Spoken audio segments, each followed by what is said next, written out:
So welcome everyone back this evening. This is our second class in the Bhagavad Gita, and I think it's the 12th, is that right? February 12th? Okay. We have a lot to cover tonight. I'm just trying to get this within speaking range. Okay. So did anyone this week have an opportunity to look at either the book we're using or your copy of the Gita? Anybody feel so inspired this week?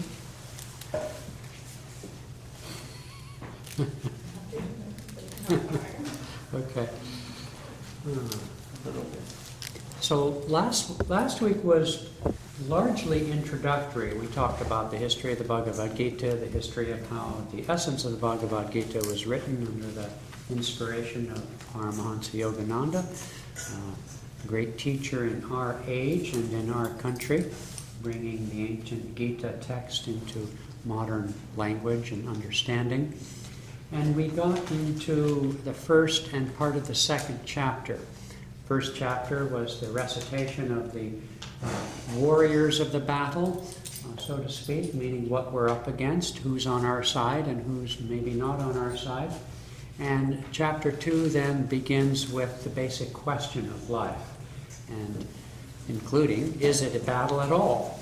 Which for most people it may be a battle outwardly, but only from the standpoint of obtaining success and fulfillment in material desires. The question being asked here, however, is the question of the spiritual battle. So before we begin, I just wanted to open it up if there are any, not so much questions, observations, or things that you want to bring into our evening together from last week or anywhere else for that matter. Anybody? Yes, Holly? I have a copy that's by Juan Mascaro. Yes. And he's from Spain, but then he ended up working all over the world as a professor, and he did a number of texts.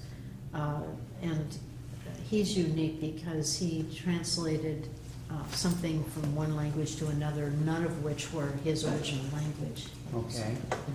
And I thought it was interesting in chapter 2, verse 7, and I don't know how that lines up with what you well, let's find out.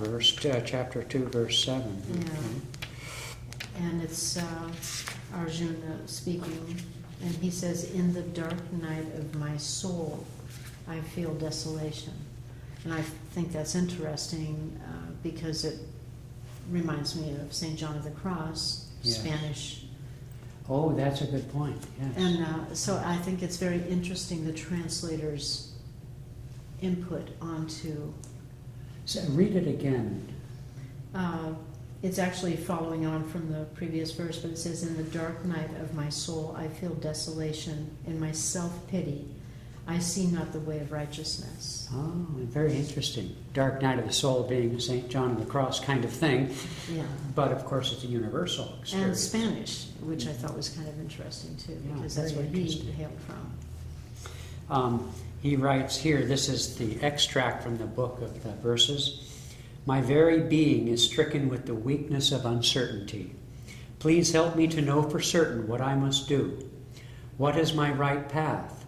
I am thy disciple. I take refuge in thee." Very interesting. Okay. Good. Will you explain a little bit about St. John of the Cross? I understand that he was affiliated with St. Teresa of Oh, Avila. very much so. Oh, yes. They were like St. Francis and St. Clare. You might say they were a spiritual couple. They both were contemporaries. They knew each other. They wrote to each other and so on. They were both great mystics and yet very practical people as well. The reformers too. That's why he ended up in prison. Yes, yes, exactly. His, remind me, what's the title of his most famous book? I thought it was the Dark Night. Oh, it is yes, of Yeah. course, The Dark Night. Have you ever read it? I've heard of it. I've never read it. Right. I've only read parts of it, whereas I've read a great deal of St. Teresa's writings. You know, when you've studied Vedanta, and then you read Avila, and you read John of the Cross, you don't really see a difference. That's one of the reasons Yogananda often made references. St. Teresa of Avila has been referred to even by Western people in the field of psychology as the, quote, father of modern psychology. She was required under orders of obedience. So deep were her insights into human nature to write them down. And she did so, and St. John of the Cross also, under the threat of the Spanish Inquisition. She was almost, at least once that I recall, because she spoke of the fact that she had an experience of the formless Christ, which, meaning no form, in other words, not a vision of Jesus as a person, but what she said was Jesus impersonal as light, essentially. She had a vision of the spiritual eye and a vision of the light, and spoke with Jesus through the light. And they were very concerned that she was going to be, whatever they did to you in the Inquisition, which we don't want to get into, but fortunately her confessor, who was by no means her spiritual equal, not even close, but he was very dedicated to her, found in the writings of St. Thomas Aquinas that Aquinas, who wrote the whole thing for the Catholic Church, I mean, the Summa Theologica, at the end of his life, he had a mystical vision. And he said, everything I've written is as if nothing. He said, in one experience of transcendence, you can sort of download, if you will, to use today's language, the vision of God and the vision of truth. So there's a very deep connection. Yogananda never said exactly what, but there is certainly a vibrational connection between those two great souls. So, and I highly recommend them. So, is that okay? Well, will you explain a little bit about the dark night of the soul that he was talking about? Sure. It's a phrase that can refer to different stages of the spiritual path, and sometimes people make a lot of it. And whereas the path of yoga is very bright and hopeful and focuses on the light, we don't make a lot of focus on the dark night of the soul around here. But it is a reality. In some cases, even what we call depression in modern society can be an aspect of the existential conflict, if you will, between the soul and the ego. I'm not saying typical clinical depression is, but I think for some people it certainly is an aspect of it. So it manifests at, you might say, at that level. But in meditation, and did I talk about this when everything goes blank? Last week, did I talk about that? I don't think so. I do different classes and I forget what I say to people. But there is a stage of meditation whereby, you have to empty the self in order to receive the self. And the Buddhists make a big thing of the emptying process. In Indian teachings, it's not as much emphasized. We speak more in terms of bliss and joy and so forth. And there's different ways of expressing that. But certainly it's also true that in some of the deeper meditations one can have, there comes a point where in perfect stillness, the ego, the subconscious, suddenly gets afraid, suddenly balks. Sometimes the meditators call it the wall. You hit the wall. Sometimes you're striving to go through the wall and you can't, but what I'm talking about is that you're there and suddenly there's no thing. And this is part of Arjuna's despite. I don't mind saying it because it's part of our topic. And so you've stripped yourself bare, as it were, of all self-identifications in that moment. And yet on the precipice of that no-thingness, whereby I've lost touch with the physical body, I've pared away all restless thoughts about my past and my desire, all that, there's nothing left. As Ramakrishna put it, the spiritual path is like peeling an onion. And when you're done peeling the onion, there's nothing left. Now, the mistake in that analogy, and all metaphors are only metaphors, in terms of consciousness. The problem with that metaphor of nothingness is there's nobody on the planet who wants to be nothing. I mean, that's a suicide, it's a death wish by anybody's standard definition. Swami, you have to forgive his irreverence, which I've inherited, but he used to joke, no wonder the Buddhists invented the bodhisattvas. They wanted a rain check on nothingness. They said, I'll come back and help you guys. I'm not ready. Of course, it's not true. But of course, and besides, the great, Buddhism as a ray of divine light, which it certainly is, has as one of its hallmark characteristics compassion. Wherein would such compassion and love for others arise out of nothing? Of course not. And so it's a misunderstood teaching. The Buddha was filled with joy and compassion, and so he didn't achieve no-thing. The no-thing refers to the ego. It's really very simple. The no-thing refers to the self-identity with the body and the world as having an ultimate reality. It has its reality, and who's going to deny it? But it's not the reality that is resonant with our being, with the Atman. Well, St. John calls that the dark night of the sense, because you literally lose all sense.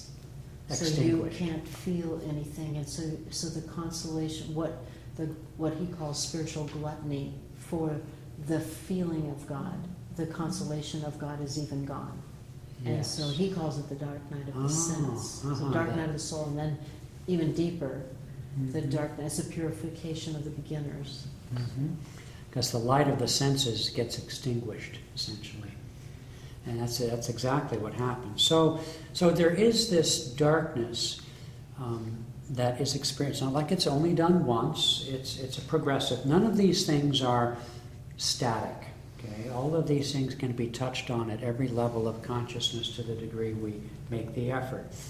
Arjuna, for example, in the book he talks about, well, gee, is Arjuna's despondency in taking up the sword against his relatives, does that symbolize that he has unfulfilled material desires and wants to go back? And yes, it could certainly rationally mean that, and certainly devotees on the spiritual path have lots of those sorts of things. We don't just give up things overnight. But he says that, I forget all of his reasons exactly, but essentially as the devotee, and in the phrase I quoted, I am thy disciple, I seek refuge in thee, Kriyananda talks about how there's the other side of that coin is the devotee's despondency is the yearning for fulfillment of the soul, but not yet having accomplished that. The despondency being the gap between the two and the intuition of the knowledge of the other. So you can see your cup half full or empty, and the difference isn't that great. Well, it is that great with respect to unfulfilled desires. If the unfulfilled desire is fulfillment in spirit and God, that's one thing. If the despondency is, wanting to go backwards, well, that's of course something else. So these periods of doubt, self-doubt, periods of not despair, but maybe despair, is part of the spiritual path.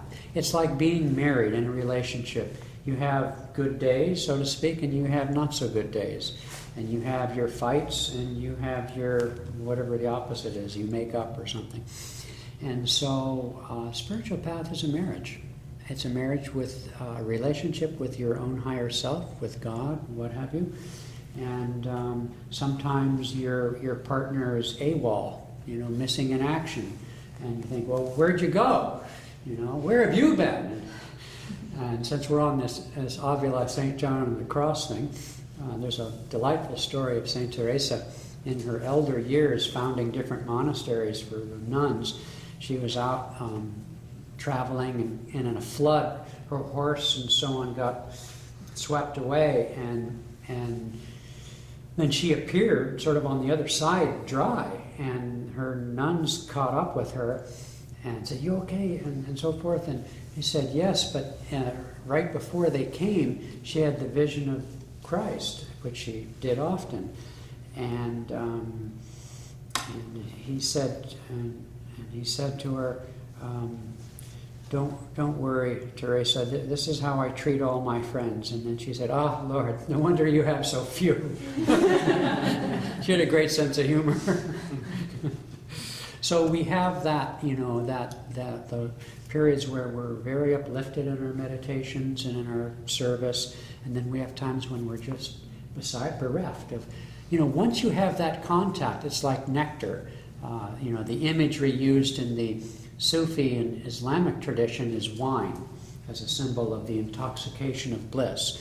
And so once you get drunk with God, so to use a phrase, and then you get sort of a hangover when you're bereft of that. But that feeds the longing for it. So this kind of back and forth relationship is something we have to struggle through. We have to prove our loyalty to our spiritual marriage, to our partner, and through thick and thin, so to speak. So that's why life echoes our challenges. Okay, shall we progress? Shall we blast forward? We were on 258, or let's see, chapter 2, verse 58. So I'm going to get Masha on the page with us here, because this verse in the Nature of Right Action of chapter 2 is one of those key verses. There are many, but there are certain key verses which point directly to the inner path of meditation. Would you be willing to read it? When the yogi, like a tortoise withdrawing its head and limbs into its shell, is able to withdraw his energy from the objects of sense perception, he becomes established in wisdom. Yogananda lived in Hollywood, in Los Angeles for many of the years of his life in America. And so he knew a lot of Hollywood stars and that sort of thing. But anyway, it was the movie industry. And he delighted in making the analogy of life to the movie. And he says, we're all yogis in the movie theater. We're just transfixed and everyone can be perfectly still. But on the other hand, sometimes he'd be sitting there with somebody and they'd get all engrossed in the movie. We laugh and they'd cry and he'd nudge them like this. He'd say, like this. And he'd look back into the beam of light. He said, life is like the movies. It comes out of the dark and shadows, come out of the beam of light from the booth of eternity and display the shadows. They're just figures, and there everybody's laughing, everybody's crying, and you're just so engrossed in the movie, and yet power goes out, the beam withdraws, the movie's gone. And we can laugh and cry and enjoy the movies, but when it comes to the movie of our life, we get a bit caught up. But it's a wonderful analogy because the very real life image of the movies, someday they'll probably, they've got 3D now, but probably someday there'll be some sort of olfactory sense and Lord knows what with technology. But that ability of humankind through technology to recreate that is a perfect metaphor, an example of our ability to be co-creators. We can create the scenes of ancient Rome or Greece or futuristic planets and so forth, and to us they're quite real when we see these movies. We don't even challenge it. It's just, there's the gladiator. We're right there in the Colosseum with them and so forth. Well, we do this every night in sleep. That's the other great analogy. And so in sleep, our dreams are certainly real, but we're completely unaware of the physical body. We can do all sorts of things. We can fly, on and on. And so there too, in the dream state of sleep, we become like gods. We create a universe that's real to us. And so this phrase of the yogi, like a tortoise withdrawing its head and limbs, is describing the fourth stage of the Eightfold Path, which is the essence of all yoga practice, which is control of life force, pranayama. Control, prana, life force.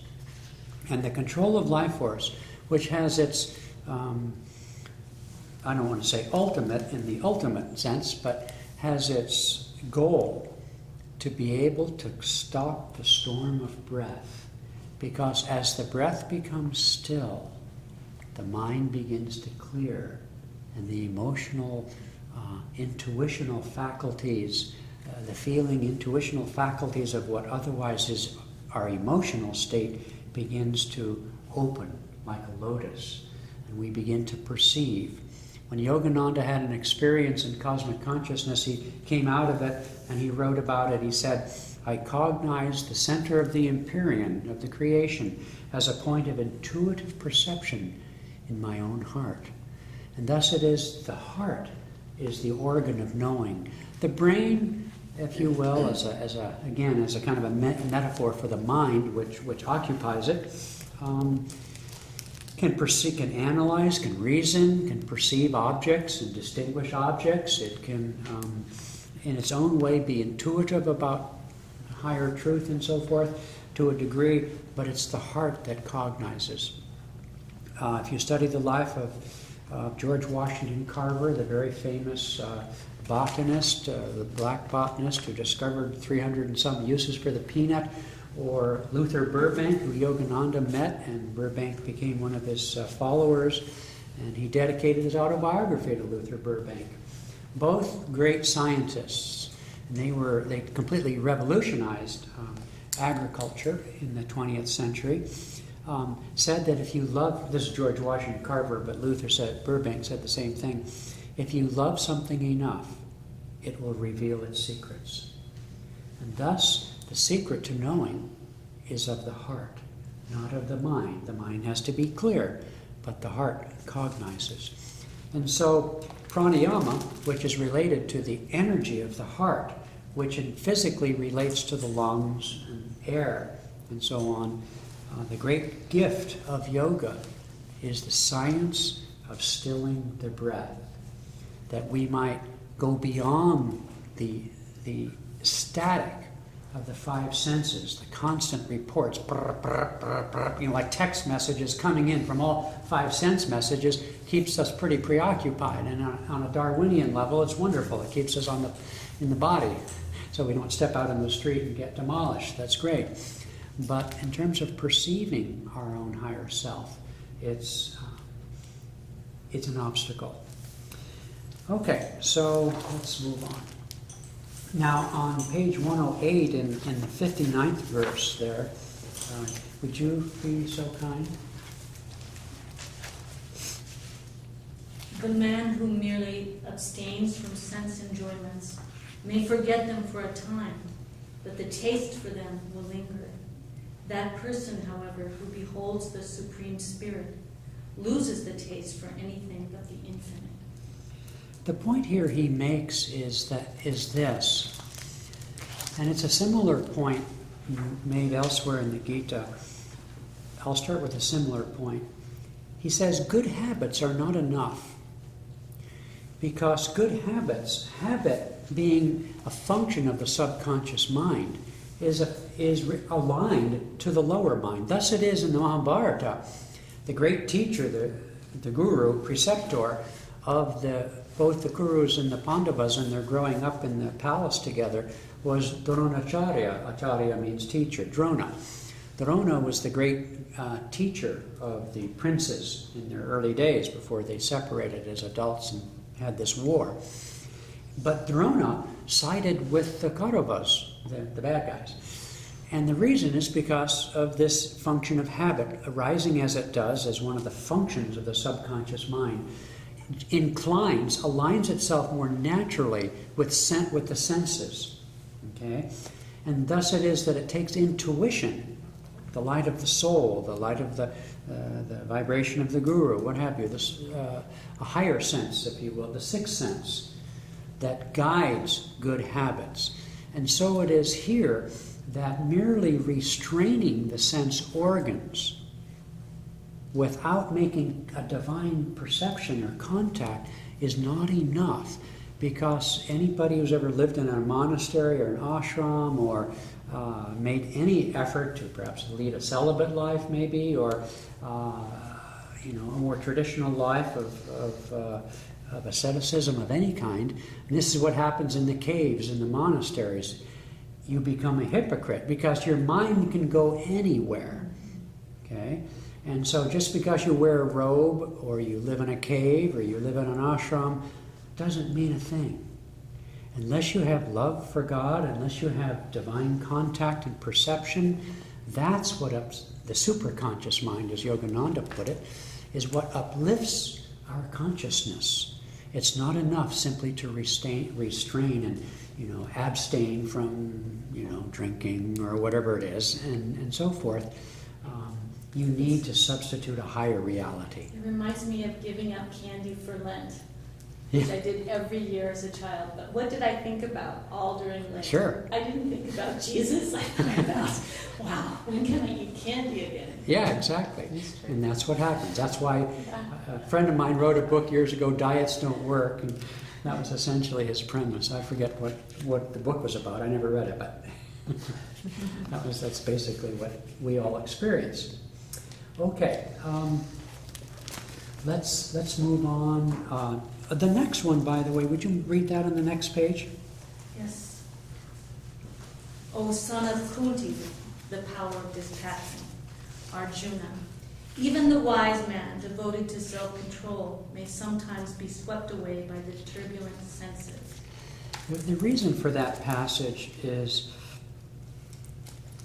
to have compassion for those who, though on the spiritual path, have their difficulties, and to be at the same time a warning for ourselves that we will have our karmic tests, and overcoming desires, overcoming things that we ourselves want to overcome, particularly the more archetypal and the basic ones, is not that simple. And so even those who should know better, and the history of religion in East and West is filled with, spiritual teachers who have their problems. And so it's a warning to the wise, so to speak, that it's, the spiritual path is going to have its ups and its downs. Okay, let's move on to, let's go up to page 114. There's a very famous stanza there. 69. Did you read that? That which is night for the unenlightened is day for the yogi, and that which is day for ordinary people is night for the yogi seer, who perceives the inner reality. Reminds me of the teaching of Jesus. One cannot have two masters. Or the way is narrow. By the way, the way is narrow is, from the yogi standpoint, a reference to the spine, okay, and the Kundalini rising. But what I mean is very, one of the temptations on the spiritual path, one of the challenges of the spiritual path is the delusion perhaps, that we can have a foot in each boat, that we can have our cake and eat it too. And that's a very tricky subject, and one worth touching on, because Krishna was a prince, lived in a palace, according to the Mahabharata at least. The poor guy had more than one wife, pardon me. And so when we say that, we can live whatever life we lead, and we can grow spiritually. But the if depends on where our heart lies. There's a beautiful story of the Princess Mirabai in the Middle Ages in India. And she was a saintly soul, very renowned in her kingdom or wherever she was in northern India, and was famous. She wrote a lot of music, and chants and so forth. But her great cross to bear in her life was that her husband, the king, was not spiritually inclined, or so she thought. And so she was always praying for him. Then one night, he woke up, he was talking in his sleep, and he was crying out to God, and I forget the words that he used. And she woke up and she says, I know your secret. And he says, don't say it. And whatever it is she said. And of course, he says, I'm sorry, dear, I must go. And he sat up in meditation and left his body.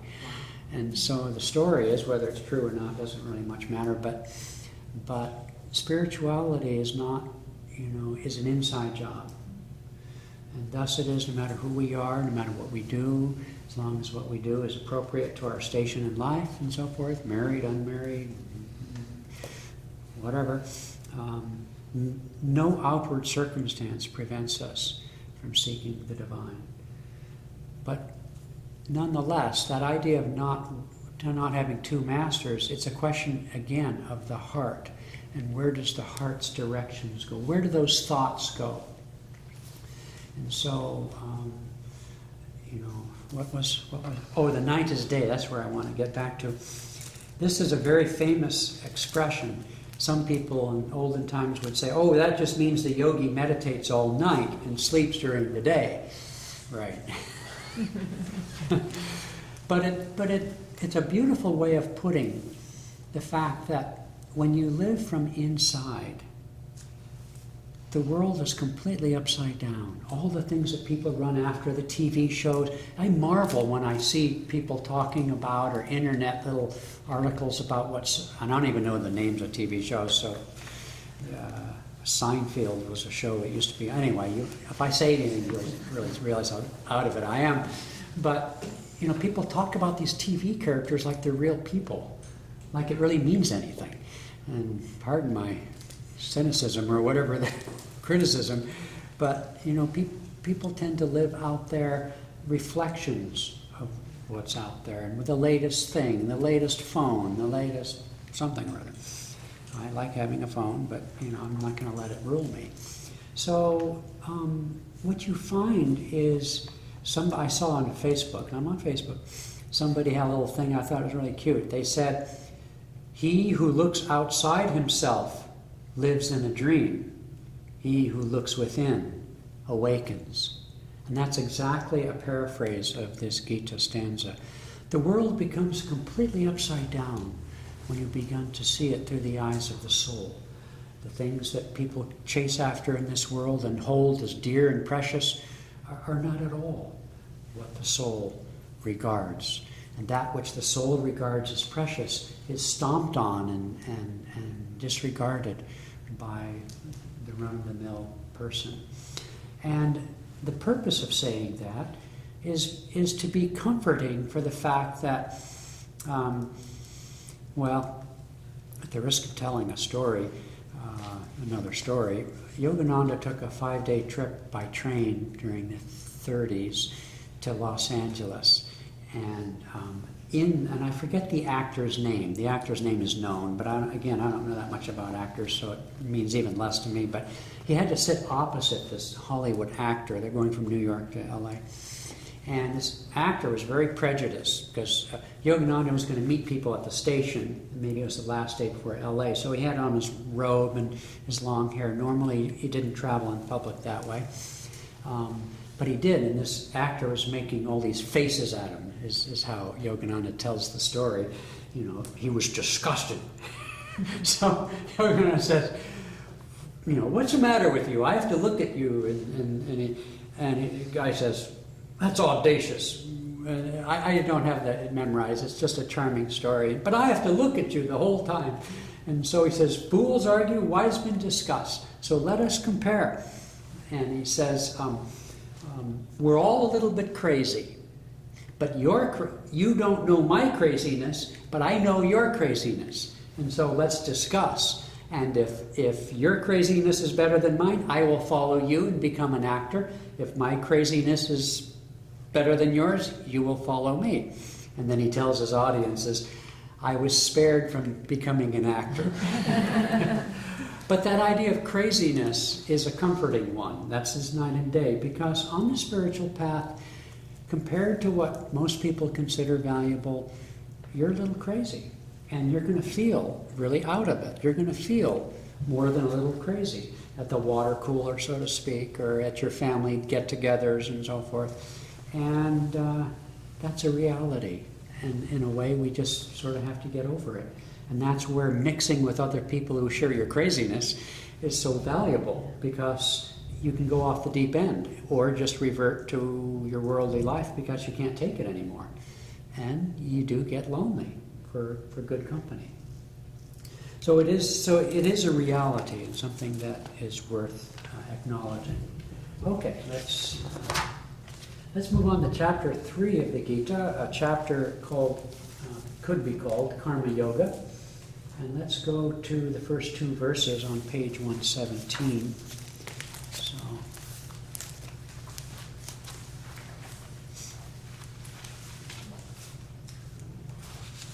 Arjuna said, O Janardana, Krishna, the divine liberator, if, as it seems, you consider understanding superior to action, why, O Keshava, have you been urging me to this terrible action?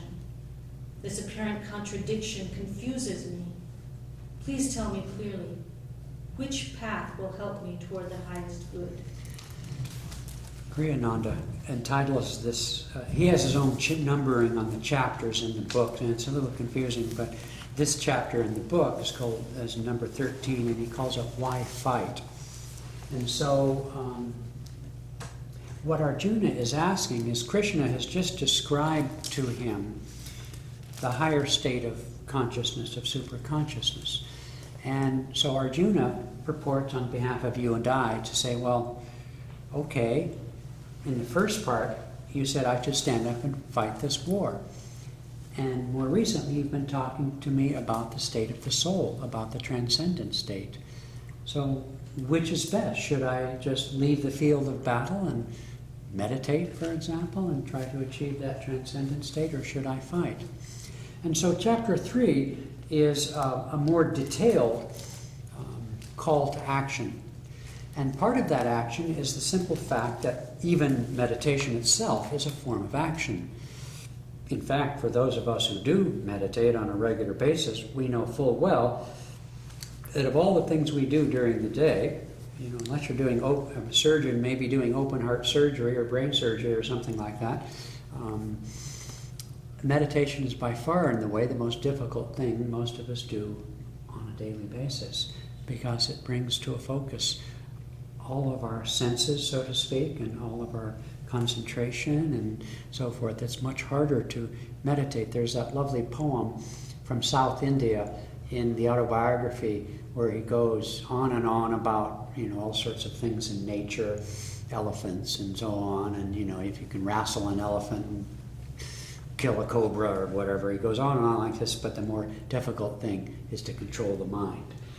And so it is. The beginning meditator soon finds how difficult it is to achieve that. And so meditation, breath control, pranayama, is as much, what he goes on to explain is karma yoga is as much the path of meditation towards transcendence, and that there really isn't any conflict, because either way we have to work it out.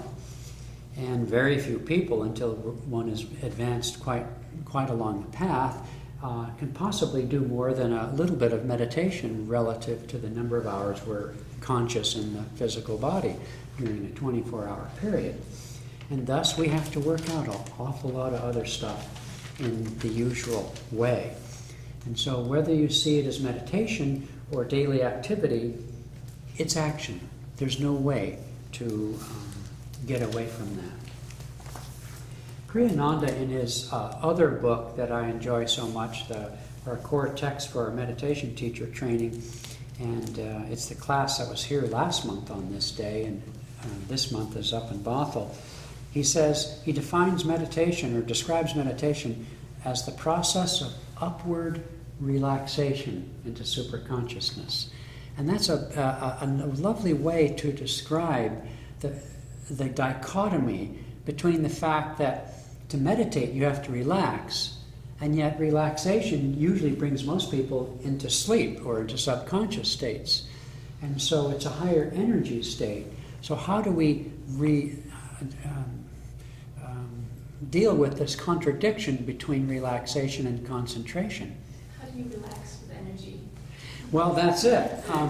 That's the question. That's the dichotomy, the paradox of the spiritual path, one of many paradoxes on the path. But in that case, we do it progressively. And so the way Yogananda and way meditation is taught universally, one way or the other, is that first we have to relax the body. We have to engage the body. That's why yoga postures, for example. We can't offer that which we don't possess. And so by energizing the body, we awaken up. See, the body is an extension, let's say from here down, of the subconscious brain. Most of what's going on in there, I don't even know where my liver is, and I don't even know what it does, but it does a good job, apparently. It hasn't said anything. And so I don't have any conscious control of these things. And so they obviously have intelligence, but it's not a conscious intelligence. And by certain things like hatha yoga and so on, we help awaken the connection between at least the conscious mind and hopefully the superconscious mind and the subconscious mind in the form of the body. And so the first stage is relaxation. And with that relaxation then, from the five senses, then we can concentrate the mind and draw the energy up. But the concentration of the mind cannot be the kind of concentration that brings tension. A man I met who wrote the American Veda, which I mentioned last week, Philip Goldberg, used to be a teacher for Maharishi. Did I say that last week? Anyway, and so he wrote an article in the New York Times years ago, several decades ago. He's my age, Goldberg. And he was critiqued by his peers and by Maharishi himself because they were forbidden to use the word concentration in promoting their technique. And they were precisely trying to get around this dichotomy, this association between concentration and tension. But here's the thing. You know what the bridge is? The bridge is devotion. The bridge is desire. Let's say you're madly in love with somebody, and you can't get he or she out of your mind. Do you have to concentrate on him? No. You can't get him, her out of your mind. And thus it is that when we awaken devotion, the relaxation part from the body means that the upward movement is natural and an aspect of desire, really, in an elevated form. And so that idea of having to concentrate is not just a paradox, it's actually not even real. We want to be in superconsciousness. Now that's easier said than done, I could grant you. But that's why all the great texts, including the Bhagavad Gita, speak of the need for devotion. Devotion is desire towards transcendence. Using typically, at least in the way we use the word, through the Ishta Devata, which is to say through that form of the divine that is incarnated either on earth in human form or in some way in your mind, in your mind's image. You know, we craft an idol, we craft an image. And it's idolatry to worship lesser images like gold and so forth. But the purpose of statues, universally, is to craft an image of some aspect of divine consciousness so that we can relate to it. Okay? And so Kriyananda calls it, it's very clever actually, he calls it ideal worship. A goddess might represent whatever. Different goddesses represent different aspects of God in the feminine form and so on. And so certain ideals appeal to people. So the Ishta Devata is that image that arises really out of meditation and intuition. As we walk the spiritual path, if we have no idea of that sort of thing, there will arise in the mind's eye or will come into our life a person who epitomizes. That's why we say when the disciple is ready, the guru appears. You don't have to go looking. Because when our desire for transcendence becomes purified by right action and so including meditation, prayer, and good works, then there comes into our life that form to lead us towards liberation, even if then you go on to something else. I don't know how I got there, but that was from your question about the paradox between concentration. So it is a paradox. All of life. Look at the paradox. Here I am in this crummy body, falling apart, and you're as young as you feel, right? The paradox is that you can be young and yet be old in wisdom. The paradox is, like with Jesus Christ and all the great ones, like you and I, we're a human being. Maybe we're male, maybe we're female, maybe we're bright, maybe we're not so bright, maybe we're rich, all these different things. And yet, at the same time, we're a child of the infinite.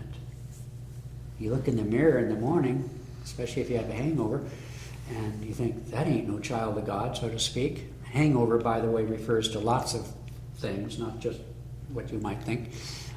A hangover is any kind of indulgence that brings us down as a consequence of bringing us high. And so, how do we resolve that conflict? When we're mean and nasty to people, where's the God within us then? So all of life is a paradox waiting for resolution. Raymond, first of all, I think you said it very well, but what comes to mind to me is that if we think of it as we are doing the concentrating and then we are doing the relaxing, that's one thing. We're not really responsible for the relaxing. We put in the effort, and then it's like, reaching one hand up, and then a hand comes down, and then from then on you're pulled up. That's right. So you can't force yourself to relax. You can just reach that hand up and yes. start, take a few steps, and then wait to be pulled up. Exactly. That's where the relaxation. In India they say kripa, meaning grace, and the Christians teach the same thing. Our liberation, our salvation, as St. Paul said, doesn't come from effort alone. It comes from grace. But to draw that grace takes effort. That's one of those paradoxes. We have to walk the talk, we have to walk the path.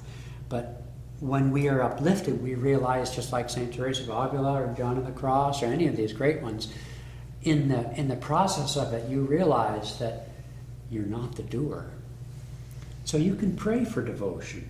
In fact, elsewhere here I was going to quote, it's quite lovely, because how does one love God? I don't know where it comes, but it doesn't matter. How can you love someone you don't know, that you've never met? Again, a paradox. Well, what Kriyananda suggests here is we can pray for the grace to receive God's love, because we're incapable of giving it for the obvious reasons. We don't know who to love.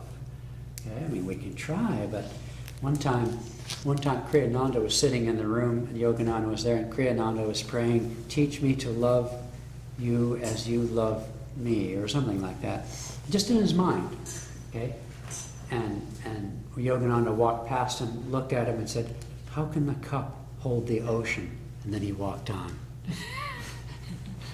You have to expand the cup to receive the ocean, and so we can't do that ourselves.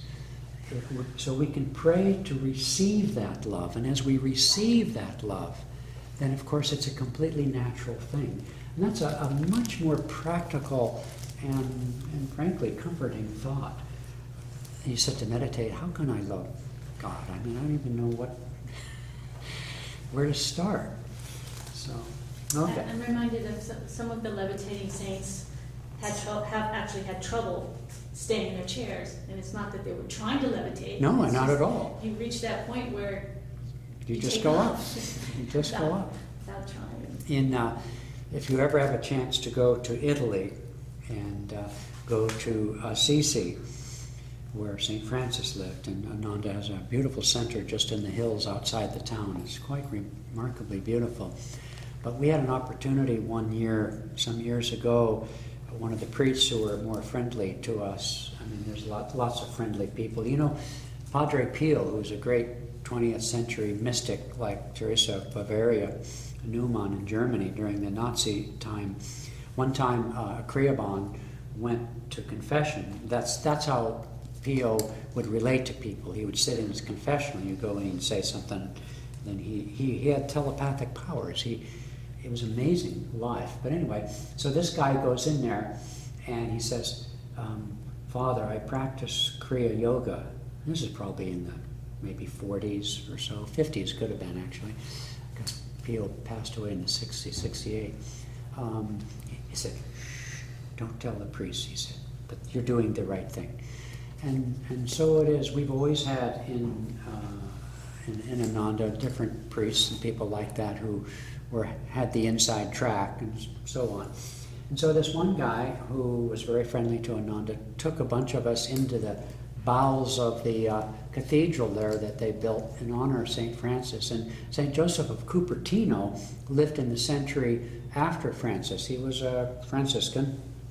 And like they did to others like Pio in the 20th century, is they locked him up. The Catholic Church, whenever there was a saint who was getting too popular and doing weird things, they would lock him up. They'd send him off to some remote monastery somewhere because, it made all the other priests look bad because everybody wanted to go see this guy. And so they did that to him too. And so he was confined to a cell and deep down in the thing. But what got him there was the fact that he would say Mass like Pio did centuries later. And he'd get so engrossed in the Mass that he would start going up, and this cathedral is huge. This guy would start floating to the ceiling in front of hundreds of people. One time a prince came from Bavaria because his reputation was so well known, and he had the honor, or whatever you call it, of being right there. And so he started to rise up, and he held the prince's hand, and in front of all these people, the two of them floated to the ceiling. So no, it's nothing you do on purpose. It's a grace. It comes. The power of levitation, by the way, for those of you like myself are Patanjali fans, the Yoga Sutra fans, comes from the awakening of the second chakra, the water element. Well, that's walking in water. Excuse me, air element, the heart center, devotion. Get that right. Anyway, so these are powers, siddhis they're called in yoga, that come as we follow the spiritual path. Okay. There's a lovely story in here right where we are about, okay, how many of you read the Mahabharata again? Sure? No? Well, anyway, in the Mahabharata, there's a strange story. I forget what the word's called. They do this in Tibet. There's a funny word for it. When a woman marries more than one man, as opposed to a man having many wives, that's more common. But there's another word for the opposite. And it's not tradition, there's no history of that in India. But in the Mahabharata, Arjuna, the disciple here, won the hand of Draupadi, well anyway, I say Draupadi, at an archery contest. One of these things where all the princes had to gather and prove themselves, like in the Middle Ages in Europe, to win her hand. And so he won her hand and brought her home. And he said, "Mother," as he approached the house, he said, "Mother, I won a prize." And he was just being a joker, basically. And so she yells out, "Well, okay, Arjuna, be sure to share it with your brothers." He's got, 4 other brothers. So the mother's word being the bond, they all married her. Oh. And so, I don't know, it's just a stupid story. Feel sorry for her. But anyway, what it symbolizes, though, is she symbolizes the Kundalini force at the base of the chakras. And the 5 Pandava brothers, each represent the 2 twins of the first 2 chakras. Arjuna is this chakra, Bhima, the heart chakra, and the eldest son, come on, I want to say Divyarasta, no. Anyway, the elder son, who's the tongue twister, is this chakra. Anyway, the story. So in the Mahabharata, there's a story, and she was a great devotee, as the 5 brothers were. They were reincarnated rishis, all of them. Anyway, so Krishna is talking to Draupadi, and he says to her, "Draupadi, you should practice yoga. Concentrate the mind and all this." And she said, she looks down and she says, "Yes, Lord, but I can't keep my mind off you." And so Krishna, in the story, he turns away with a smile and just leaves the room. Because the lesson being is that when our mind is so fixed on God and in the Ishta Devata, then we don't need yoga. We don't need to practice. And thus, as it is in meditation, we do various pranayams and practices, but we're taught to go beyond those practices into the inner silence, into communion with Spirit. So, was the answer that she was already practicing yoga? She was beyond yoga. Let's make a good bumper sticker, huh? Beyond yoga? Can you define grace? Can you define grace? Say that. Can you define grace? Grace. Well, grace is the vision of God. Or, I should say more correctly, grace is the effects in human life and in human consciousness of superconsciousness. And it's really both, because in a state of grace, as a Christian would call it, in the state of superconsciousness, we are bathed. You know, that's true baptism. In Yogananda's teachings, he said the baptism symbolized by the water or by immersion, or even by baptism by fire and martyrdom and all that, is really an outward symbol of the baptism of our consciousness in the river of life, in the Kundalini, in the Sushumna. Okay? And so in the state of superconsciousness, true superconsciousness, we are in that flow of grace. But then when we come out of it, the gifts of the Holy, I'm using Christian terminology here, the so-called gifts of the Holy Spirit are the tangible manifestations of that grace.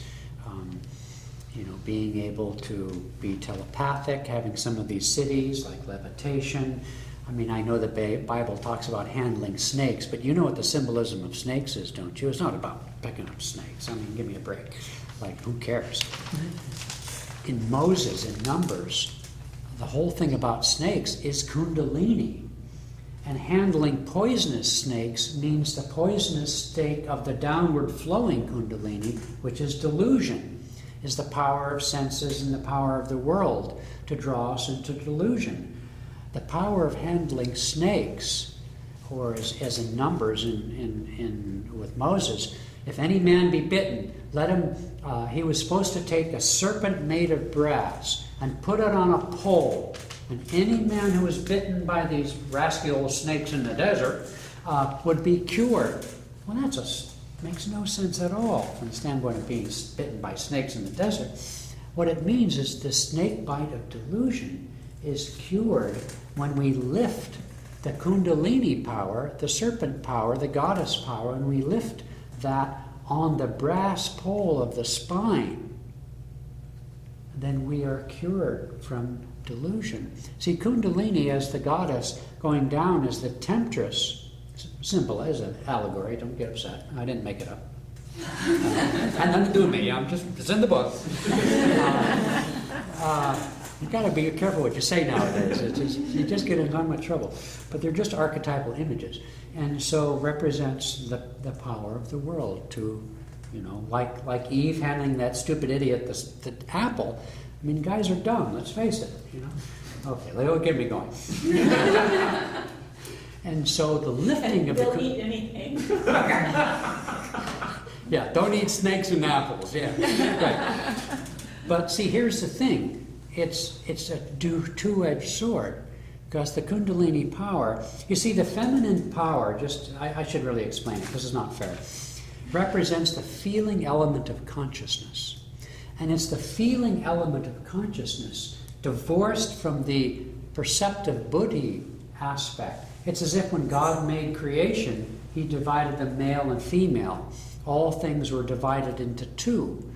And so the reason element, the perceptive element, is uppermost symbolized in men, but of course it's not really that way, but it's a archetype. And feeling is hidden.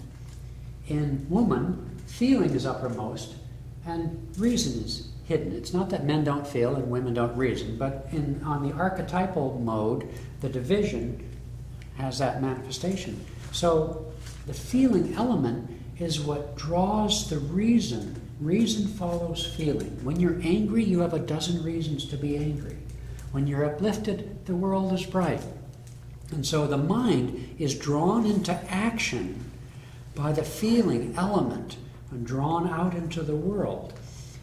But the mind by itself is dumb. It's stupid. It just has all sorts of thoughts, but it can never go anywhere. It just spins.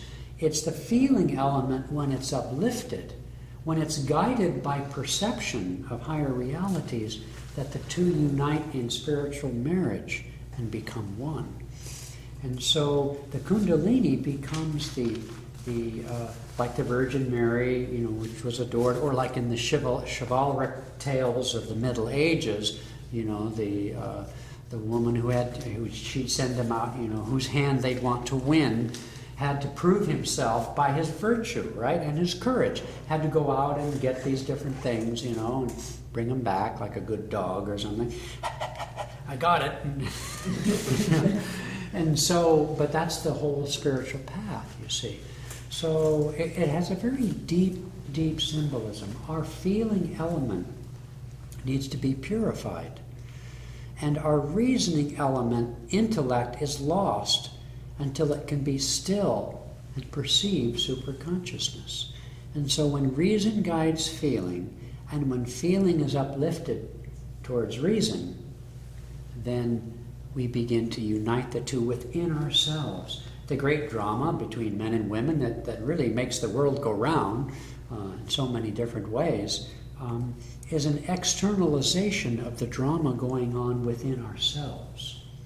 It's a very, very deep allegory, but it's wonderful. And we see this on the planet today. I think much of the issue between genders, between recognizing, gay and so forth, is because on a very deep spiritual level, humankind is beginning to realize, or wanting to shake off the shackles of gender identification and to become free. And that's a wonderful thing. That needs to happen. And along with that, of course, is becoming up, if you will, is the role of women in the outer world today is necessary to balance the unbalance of the so-called masculine energies. It's necessary, or the planet won't survive. So it's happening on an outer level, but if it only does that, then it still gets polarized. Okay? It still is war between the genders. It needs to be internalized so that men and women, as men and women in that form, learn to develop education for women, right, and sensitivity for men. That's sort of the political issue going on the planet, and it's necessary in both cases. And guess what will happen? We'll look like one another when we get there. A lot of this sounds very much like Carl Jung's alchemy, his interpretation of alchemy, the Yes. holy marriage, The Holy Grail. which is the integration of the masculine and feminine. And, That's right. Which is it's the high point of human individuation. That's right. And then he would bring in the anima and the animus. Yes, very much so. In fact, the whole allegory of alchemy in the Middle Ages, the transmutation of base metals into gold, even though it's actually atomically a reality we know, at least on paper, but in reality it was a spiritual metaphor for the transmutation of this lower self into the soul self. Absolutely. Now there's another teaching, and I only bring it up partly because of some... anyway, it's the soul mate question. There is an ancient teaching, and Yogananda made passing references to it, to the need for the individual soul, or the perception of the individual soul as a half soul with a twin soul out there in the universe somewhere, with whom it had to, well, I'll use the word mate, but I don't mean that in a physical way, to whom it had to be conjoined in order to achieve wholeness. That teaching has been with us since time immemorial. I'm sure nobody here knows who Marie Corelli is. Say you don't know who Marie Corelli is. Of course, you couldn't possibly know. She was more famous than Arthur Conan Doyle. She was the most famous most prolific writer in the Victorian era in Britain. And she wrote all these sort of love stories, soupy love stories, I don't mind saying. And you've read them all? I only read one because it was one of the few books Yogananda ever read. And the only reason I bring it up is because Swami Kriyananda, it's in the public domain now, one of her books called The Life Everlasting, he actually rewrote, imagine the gall of the man, but he's made it a lot more readable. It is a love story, but it is a love story, it's a divine love story.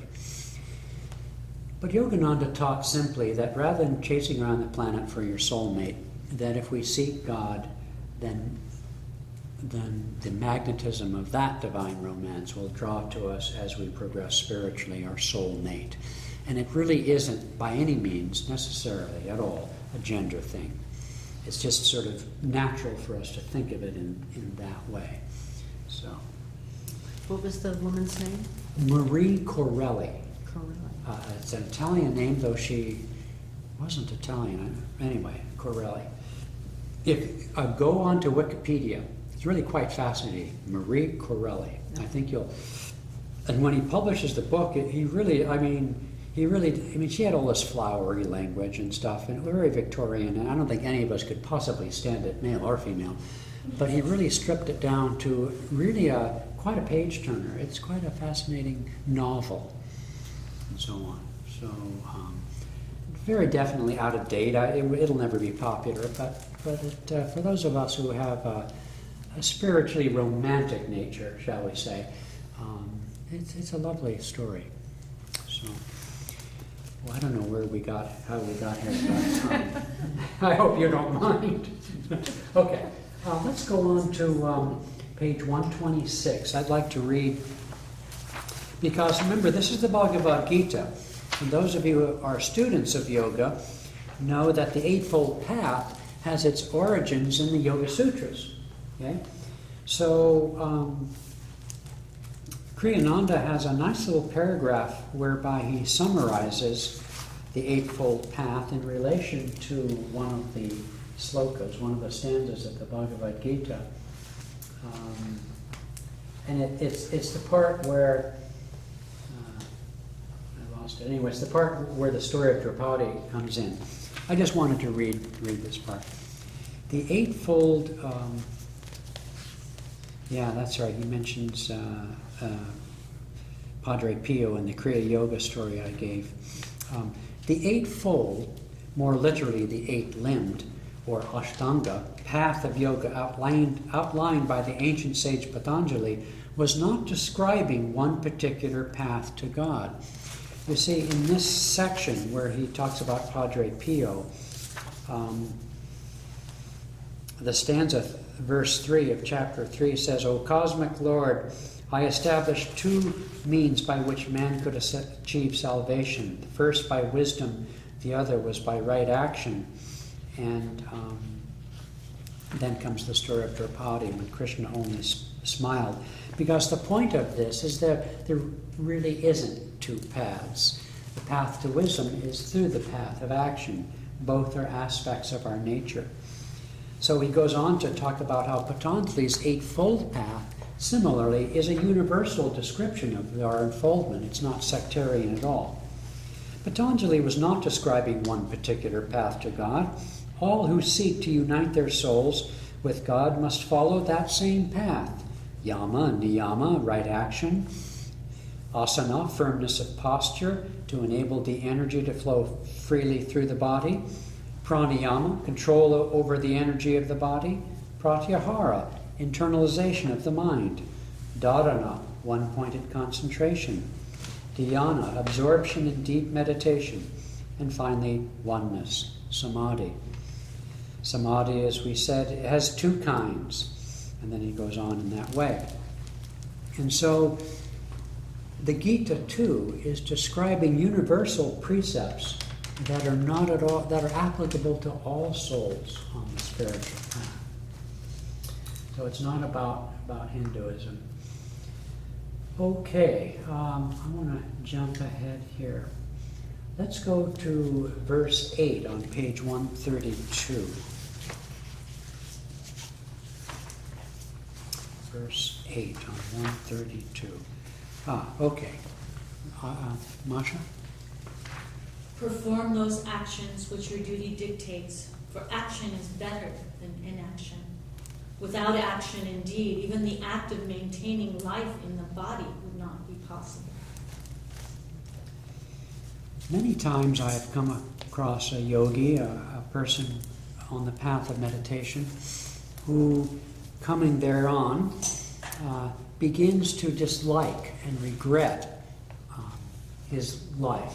Perhaps he's married, has children, and it's not a question of men or women. I've seen both. And begins to read things like this and begins to yearn for a life of simplicity, wants to go off into the mountains and so forth. And I won't deny it, having traveled in the Himalaya a year or two ago, it would have been lovely not to have come back. That life has a strong draw at certain points in life. I know Swami Kriyananda would love to have been a hermit, but his guru said, yours is a life of service and meditation. And he's had a very intense life of travel and lecturing and establishing communities and so forth. And so he writes here at one point, I marked this little paragraph, how is one to know his karmic duty? Few people, it must be admitted, are even close to recognizing the abyss which separates the ego from cosmic consciousness. With innumerable karmic battles remaining to be fought before their mental troops can make any significant advancement into enemy territory, it may be best simply to tackle whatever challenge lies closest at hand.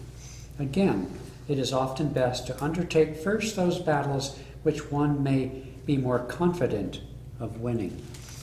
Many people comment on what should I do? I'm inspired to, walk the path and so on. The advice best given and taken is to do what's in front of you.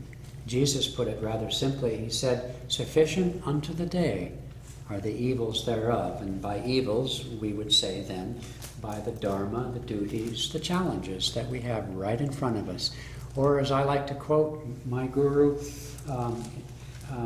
Toto and Dorothy, there's no place like home. After all her wanderings in the Emerald City, she came back to Kansas, didn't she? And she realized that her dharma was back at the farmhouse in Kansas. And that's what happened. I went off to India in my 20s, searching, and had to come back defeated. I didn't find what I was looking for in the Emerald City. I had to come back, and upon my arrival, I found Autobiography of a Yogi. And I met Padma, my wife-to-be. And so the rest, as they say, is history. And thus it is that we don't have to go running off here.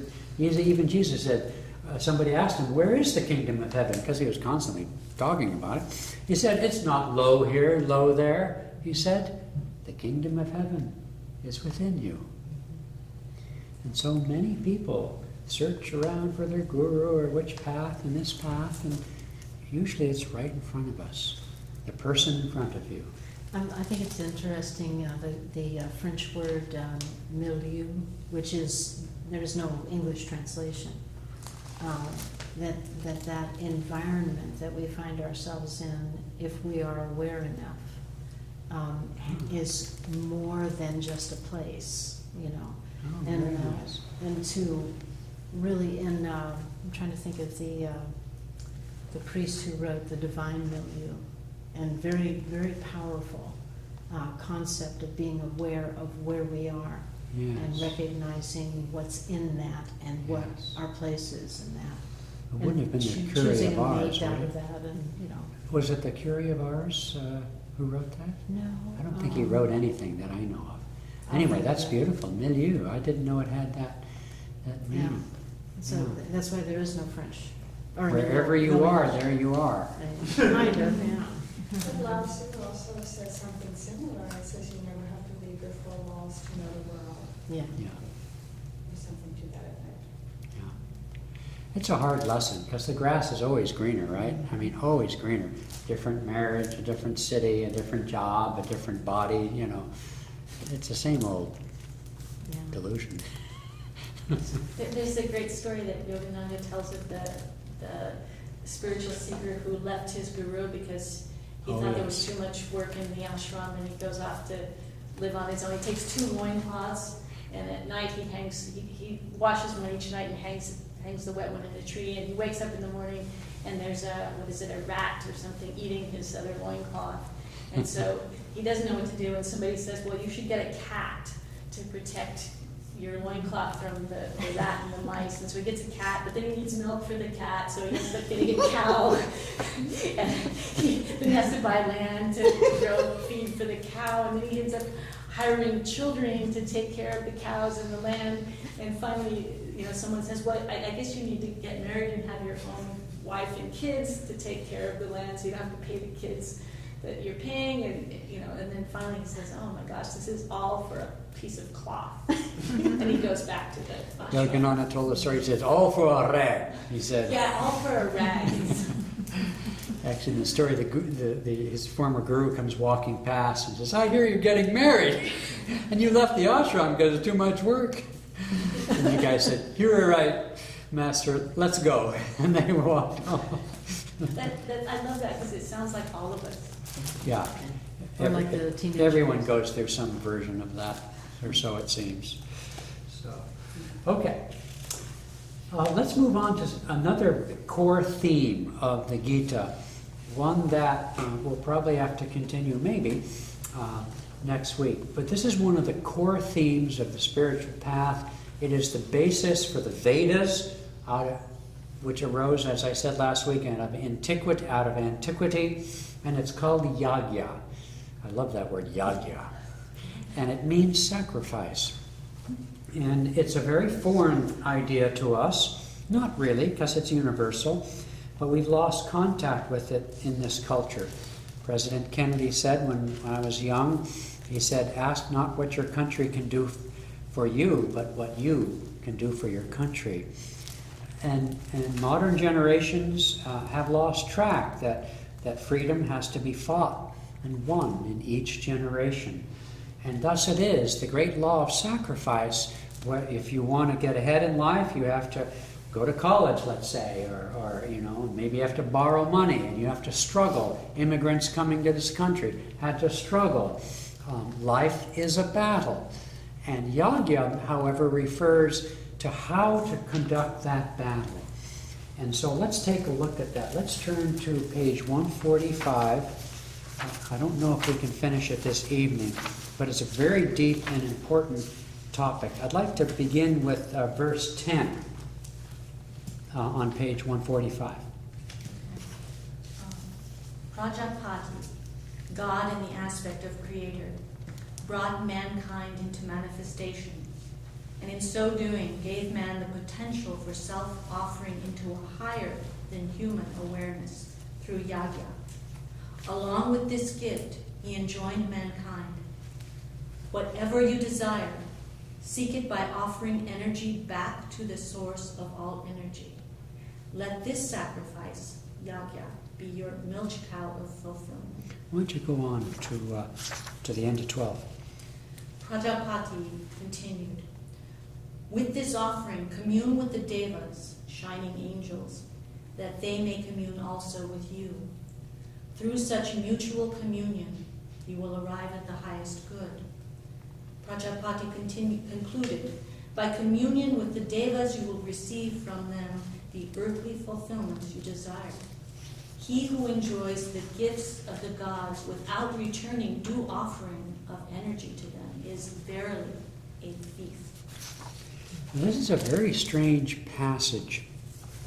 It also smacks of, or has intimations of, more of what we would call Hinduism. But lying behind it is a very deep principle, one that we recognize as human beings, but we don't necessarily recognize that clearly, particularly as spiritual beings. And it's very well epitomized in verse 13. I'll go ahead and read it. Spiritually minded people offering up the food they eat to its source and divine energy, the so-called devas, incur no sin. Those, however, who make no such offering, eating only for taste and pleasure, are verily feeding on sin. Again, a very strange way of putting it. But as we all know, there's a tradition in all the faiths of praying before food, isn't there? And other traditions, in all traditions, you have a marriage and you pray for blessing on the marriage, you pray for children, etc., etc. The gifts of human fulfillment, even, Jesus put it this way, seek ye first the kingdom of God, and all these things shall be added unto you. In Genesis, it enjoins mankind to have dominion over all things, does it not? And of course, we've made a mess of it, as we do. But nonetheless, there is a very deep secret here. And that is to understand that behind all things, even the things we desire, lies energy. And behind that energy is consciousness. And the teaching down through the ages that there are spirit beings who work with plants and animals and the different gods and goddesses that have the names. These are elementals. As it were, the divine energy of God has been stepped down through transformers. And we too are angels, and we too are instruments of the divine in the world around us. But on the subtler levels and regions out of which all these things manifest are yet other beings. It's not that we worship them as the highest, although some do, and especially in the darker ages and so forth, but they are manifestations, as we are, of the one. Okay? But to understand that to have success in our work and our health is to commune, to eat, if you will, to commune with gratitude and recognition of the consciousness. That's why food which is fresh is more vital. It has prana, has energy. Food that is overly processed or whatever is dead. Food that's been fried, and that's why it's killing us. But it's also killing us because we have no recognition of its divinity, just as we have no recognition of each other's divinity. There's this lovely story I think it's out of Russia, or at least somewhere around there, in the Middle Ages, when this little village, the monastery there was shrinking. The men in the monastery were getting old and one by one dying off. And so the head abbot was, like they used to be in the old days, they aren't anymore, but they used to be, friends with the rabbi up on the other side of the village. And so the head abbot, the men were, no one's coming, the young men aren't coming to the monastery. What are we doing wrong? We're all dying off. It's just not working. What can we do? And so they have this discussion and say, well, why don't you go talk to the rabbi? Maybe he knows something. So the abbot goes across the town and the village, and he has tea with the rabbi, and he explains his predicament. And the rabbi says, well, I don't know. I'm not sure. And so he goes to the door to leave and say goodbye, and the rabbi says, well, maybe one of you is the Messiah. And the abbot said, oh my God, that talk about mixing metaphors. So he goes back and well, what did he say? What did he say? And the abbot says, well, he said, maybe one of us is the Messiah. And they're scratching their heads. So they go back to their cells, and one guy thinks, well, it sure couldn't be me. Maybe it's Brother John. And so they all have this thought. And so in the weeks that follow, and the time that follows, they begin thinking, well, maybe he's the Messiah. Maybe he's the Messiah. So they start seeing each other in a new light. And so bit by bit, knock comes on the door, and a young man comes and wants to join the order and stuff. So over time, it flourishes because they began to see in one another the Messiah, the Christ. Imagine if we could see in one another and in our troubles, in our challenges, in the crosses we carry, in those people who irritate us, the Messiah, the hand of God. Our life we would be redeemed, so to speak. We would be transformed if everything we saw. Think of a saint in India who everything he picked up, every person that he'd say, Om Guru, Om Guru, Om Guru. Everything that he saw was his guru. No matter good or bad or indifferent, Om Guru. I mean, imagine if we could do that all the time. And throughout the Bhagavad Gita, those who see me, I never lose sight of him. Because if that's all we could see, what else? We'd be like Draupadi, who could practice yoga. Because all we could see is God in whatever form we hold there. So it's a very deep teaching. But this idea of offering all of our thoughts, it's the practice of the presence, it's the practice of japa, repeating the name of God silently during the day in mantric form or otherwise. If we offer everything that we are, everything that we eat, everything that we have, we offer on the altar of giving it back to God, giving it back to the source. All that I am, all that I own, my talents and so forth. At the story of the parable of burying the talents and making them flourish, it's all about giving everything we do, seeing it as giving it back to its source for blessing. The instrument is blessed by that which flows through it. I was reading somewhere the phrase that St. Paul quotes of Jesus. He said, it's more blessed to give than to receive. And that quote of Jesus is only found in the writings of St. Paul. It's not in the four evangelists. And the author I was reading opined that, well, perhaps because the four evangelists didn't know what to do with that. I don't know. It's a nice story. But this idea of yagya, which we'll pursue because we'll finish now, has to do with this understanding that the great teaching of the metaphysics and so forth, the great teaching of Israel, hear, O Israel, the Lord our God is one. And the animal sacrifice that you find in ancient times, even the human sacrifices, as blasphemous and degraded as it was, the idea of Isaac sacrificing his son, Jesus sacrificing himself on the cross, all represents the sacrifice of the animal or the lower form or the physical form, offering it back for redemption. The beautiful puja ceremony of India, where you put the different elements of incense, represent the five senses. And when we offer all of that we are back to the devas, back to the gods, back to God, they are purified. In meditation, the five senses are magnified, enhanced. But of course we have to be careful about that. But nonetheless, we receive great vitality. We receive the siddhis, the powers, telepathy, intuition. All of those powers come to the degree that we offer ourselves on the altar of the Infinite Spirit in the silence of the soul. And so I'll end there for tonight. We'll go on with yagya to the other great themes of the Bhagavad Gita. So you recognize how archaic language can obfuscate, can confuse the deep teaching.